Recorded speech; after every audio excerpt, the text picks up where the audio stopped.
نحمدہ و نصلی علی رسولہ الکریم اما بعد۔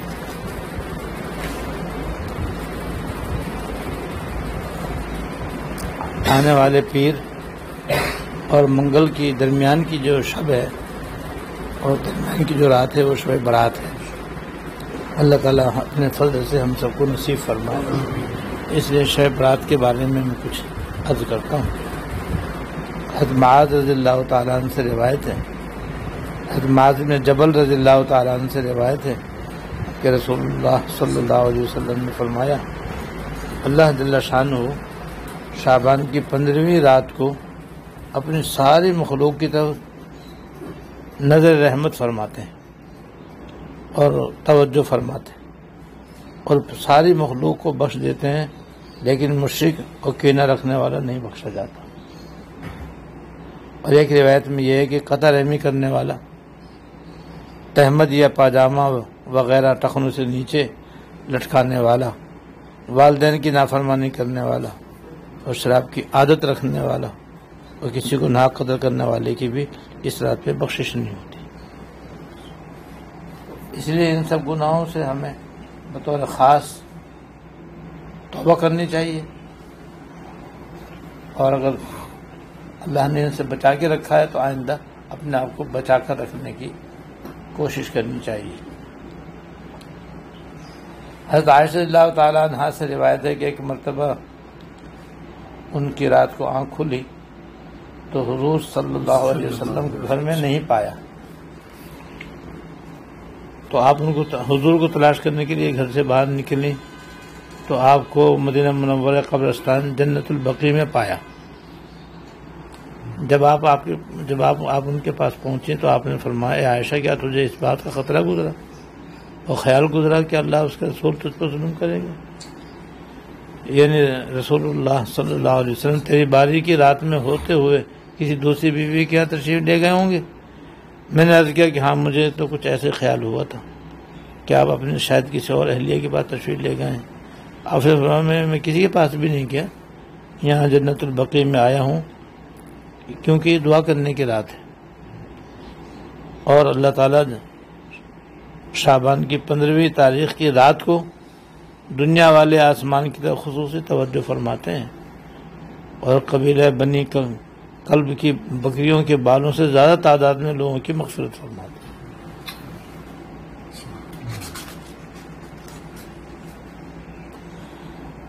حضرت عائشہ رضی اللہ تعالیٰ عنہ سے روایت ہے، وہ فرماتی ہیں کہ رسول اکرم صلی اللہ علیہ وسلم نے مجھ سے فرمایا، تم جانتے ہو اس رات میں کیا ہوتا ہے؟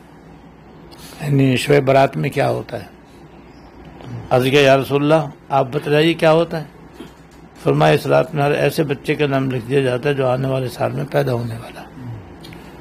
اور اس آدمی کا نام بھی لکھ دیا جاتا ہے جو آئندہ سال میں مرنے والا ہے۔ اللہ تعالیٰ کو تو سب معلوم ہے، لیکن انتظام میں جو فرشتے لگنے والے ہیں ان کے واسطے لوگوں کی فہرست تیار کر کے حوالے کر دی جاتی ہے،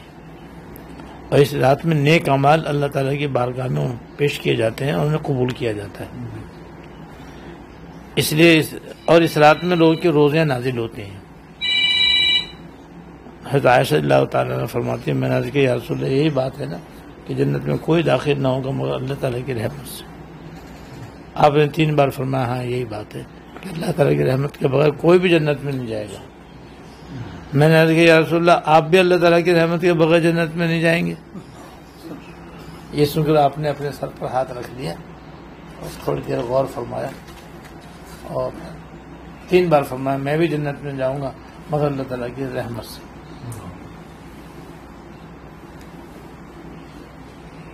اور حضرت علی رضی اللہ تعالیٰ عنہ سے روایت ہے کہ رسول اللہ صلی اللہ علیہ وسلم نے فرمایا جب شعبان کی 15ویں رات ہو تو اس رات میں نماز میں کھڑے رہو، یعنی زیادہ سے زیادہ نوافل پڑھو، اور رات گزرنے کے بعد صبح کو نفلی روزہ رکھو، اس لیے کہ اللہ تعالیٰ جل شانہ اس رات میں غروب آفتاب سے آسمان دنیا کی طرف توجہ فرماتے ہیں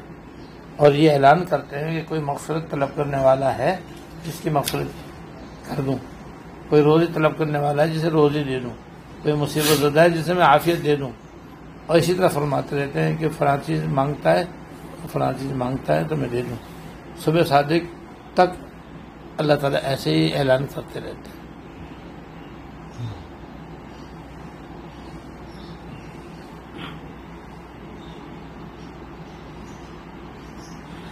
ایک حدیث میں حضور صلی اللہ علیہ وسلم نے فرمایا کہ عائشہ تم جانتی ہو یہ کون سی رات ہے؟ میں نے عرض کیا اللہ تعالیٰ اور اس کے رسول صلی اللہ علیہ وسلم ہی خوب جانتے ہیں۔ آپ نے فرمایا یہ شعبان کی 15ویں شب ہے۔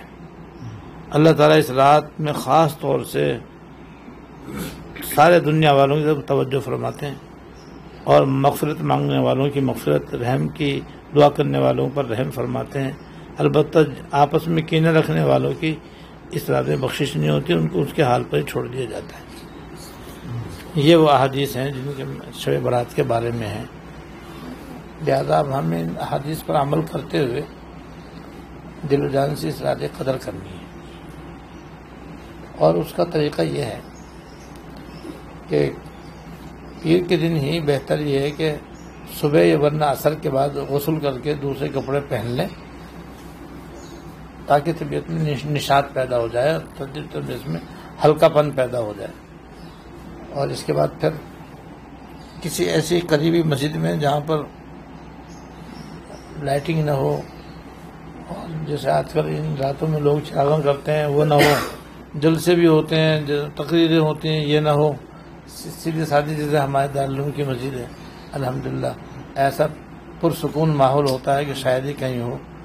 تو بس ایسی مسجد میں آپ چلے جاؤ، مغرب کی نماز جماعت سے پڑھ کے پھر 20 رکعت اوابین پڑھ لیں، اور دیکھو گنتی گننا نہیں ہے، آرام آرام سے اس وقت کو عبادت میں گزارنا ہے، لہذا آرام آرام سے 20 رکعت پڑھیں، اور پھر 20 رکعت پوری ہو جائیں تو اس کے بعد پھر تسبیح فاطمی پڑھ کے خوب جی بھر کے دعائیں مانگیں، اسی میں انشاءاللہ عشاء ہو جائے گی۔ اگر کچھ وقت باقی رہے تو تسبیحات پڑھنے میں لگ جائیں، اس طرح پھر عشاء کی نماز بھی مسجد میں باجماعت پڑھیں، اور باجماعت پڑھنے کے بعد پھر عشاء کی 2 سنتوں کے بعد وتروں سے پہلے 4 رکعت نفل پڑھ لیں، کیونکہ یہ تہجد قائم مقام ہے، اور خود ان کا الگ سے ثواب شب قدر کے برابر بھی ہے، تو یہ اتنا بڑا ثواب اس رات میں اور بھی انشاءاللہ بہتر رہے گا۔ اور پھر وتر پڑھیں، وتر کے بعد 2 نفل کی جگہ ہم صلاۃ التسبیح پڑھ لیں، صلاۃ التسبیح پڑھ لیں، وہ جو جمعہ کو پڑھتے ہیں آج رات اس رات میں ہی پڑھ لیں، کیونکہ اس سے 10 قسم کے گناہ معاف ہوتے ہیں آدمی کے، اور پھر اپنے گھر چلے جائیں، دعا کر کے پھر اپنے گھر چلے جائیں، اور گھر جا کر کے بچیوں کو سب کو جمع کریں، کھانا کھانا ہو تو کھا لیں،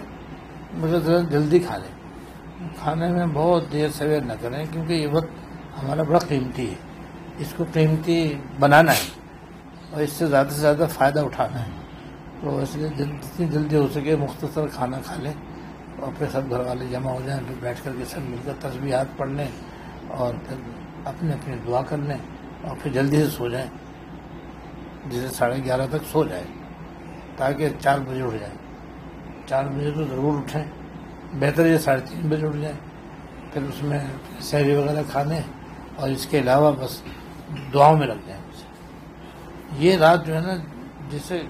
کوئی سی بھی نفل نماز ہو آپ پڑھیں، کوئی عبادت مخصوص نہیں ہے، لیکن یہ ہے کہ زیادہ سے زیادہ نوافل پڑھیں، زیادہ سے زیادہ تسبیحات پڑھیں، زیادہ سے زیادہ تلاوت کریں، اور سب سے بڑھ کر دعائیں کریں، کیونکہ یہ دعاؤں کی رات ہے۔ یہ ابھی میں نے دعا حدیث آپ کے سامنے پڑھی ہے کہ اللہ تعالیٰ کی طرف سے اعلان ہوتا ہے، اور اللہ تعالیٰ کی خاص رحمت کی نظر دنیا والوں پر ہوتی ہے، اور 7 آدمیوں کے علاوہ سب کی اللہ تعالیٰ مغفرت بھی فرما دیتے ہیں، تو اپنے لیے، اپنے والدین کے لیے، اپنے اہل و عیال کے لیے، اپنے احباب کے لیے، جملہ متعلقین کے لیے، محبین اور مخلصین کے لیے مغفرت کی دعا کریں، اور کرتے ہی رہیں، دوزخ سے آزادی کی دعا مانگیں، قبر کے عذاب سے اللہ تعالیٰ کی پناہ مانگیں، دنیا کی تکالیف سے، بیماریوں سے، حادثات اور سانحات سے اللہ تعالیٰ کی پناہ مانگیں، اپنے عمر میں خیر و برکت کی دعا کریں کہ اللہ ہمیں صحت و عافیت کے ساتھ ہماری عمر میں برکت عطا فرما، اور پھر زندگی کو اپنی یاد میں اور اپنی اطاعت و فرما برداری میں گزارنے کی توفیق عطا فرما، یہ نیت کریں، اور پھر یہ دعائیں کریں، یہ ساری رات مانگنے کی ہے۔ اسی طرح پھر فجر کی نماز جماعت سے پڑھ لیں، تو بس انشاءاللہ تعالیٰ جتنی بھی تھوڑی بہت ہم سے عبادت ہوگی، باقی تلافی ہو جائے گی مغرب عشاء فجر جماعت سے پڑھنے سے، کیونکہ عشاء کی نماز کی یہ فضیلت ہے، جو عشاء فجر جماعت سے پڑھتا ہے ساری رات جاگ کر عبادت کرنے کے برابر ثواب ملتا ہے۔ اور ایک روایت میں تھے جس نے فجر کی نماز جماعت سے پڑھ لی ساری رات جاگ کر عبادت کرنے کا اسے ثواب ملتا ہے، صرف فجر کی نماز۔ اب ہم مغرب بھی پڑھ لیں، عشاء بھی پڑھ لیں، فجر بھی پڑھ لیں تو انشاءاللہ ثواب اللہ کے فضل سے ضرور ملے گا۔ بالکل بھی مایوس نہ ہو، ذرا بھی نا امید نہ ہو، جب ان کا وعدہ ہے، انہوں نے اعلان کیا ہوا ہے تو بس وہ ایسے ہی ہوگا جیسے انہوں نے فرمایا انشاءاللہ۔ اور تھوڑی بہت جو ہماری طرف سے ہوگی وہ بھی انشاءاللہ کارآمد ہوگی اللہ تعالیٰ کے رضا کے لیے۔ تو دعائیں والہانہ ہم سب کے پاس ہونی چاہیے، یہ مناجات مقبول ہونی چاہیے، بس یہ مناجات مقبول ساری رات میں مانگنی ہے، اس کی کوشش کریں۔ اور کوئی 7 منزل ہے، جس کو عربی نہیں آتی وہ اردو میں مانگے، اور جس کو عربی آتی ہے وہ عربی مانگے، اور نہیں تو پھر دعائیں والہانہ لے کے جاؤ، اور وہ دعائیں والہانہ آپ مغرب کے بعد بھی مانگو، عشاء کے بعد بھی مانگو، اپنے گھر میں بھی مانگو، بچوں سے بھی کہو تم بھی مانگو بھائی، ایک آدمی مانگتا جائے باقی آمین کہتے جائیں، یہ بھی ہو سکتا ہے۔ اور پھر تہجد میں خاص طور سے، اور پھر بہتر تو یہ ہے کہ فجر کے بعد نہ سوئیں، اشراق تک جاگے رہیں، اور اشراق پڑھ کے پھر سو جائیں، پھر ساری رات کی کسر نکالیں گے۔ ہاں لیکن یہ کہ پھر اس طرح سے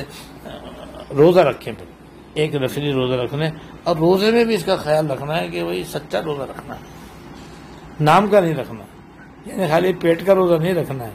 بلکہ سارے اعضاء کا روزہ رکھنا ہے۔ سارے اعضاء کا روزہ یہ ہے کہ بھائی جیسے روزے ہے کہ کھانا حرام ہے، پینا حرام ہے،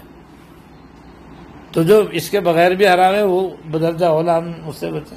کیونکہ گناہ تو روزہ ہو یا نہ ہو دونوں صورتوں میں گناہ ہے، ناجائز حرام ہے۔ لہذا کھانا جو کہ حلال تھا روزے میں حرام ہو گیا، پانی پینا جو حلال تھا روزے کی وجہ سے حرام ہو گیا، تو جو بغیر روزے کے ہی حرام ہے تو اور بھی زیادہ بچنے کے قابل ہیں۔ اس لیے بس صبح شام تک تہیا کرنے کے جھوٹ نہیں بولنا ہے، غیبت نہیں کرنی، گھر والوں کو بھی سمجھا اور خود بھی تہیا کر لو، کسی کی برائی تو کرنی ہی نہیں ہے، کسی کی مجھے ہمیں غیبت نہیں کرنی ہے، بس اگر کسی کی تعریف کرنی ہے تو تعریف کریں گے، اور نہیں تو خاموش رہیں گے۔ کیا کریں گے؟ لا الہ الا اللہ، لا الہ الا اللہ، لا الہ الا اللہ، ایسے کم سے کم بات کریں، جہاں ضرورت ہو بقدر ضرورت بات کریں، ورنہ خاموشی سے بس لا الہ الا اللہ، لا الہ الا اللہ پڑھتے رہیں۔ بس اس طریقے سے سارا دن جو ہے نا ذکر اللہ کے اندر گزاریں، بقدر ضرورت بات کریں، فضول بات نہیں کریں، نظر کی حفاظت کریں، کان کی حفاظت کریں، زبان کی حفاظت کریں، دل کی حفاظت کریں، سارے اعضاء کی حفاظت کریں، ایسا سچا روزہ رکھنے کی کوشش کریں۔ اللہ تعالیٰ ہم سب کو توفیق دے۔ وجہ اس کی یہ کہ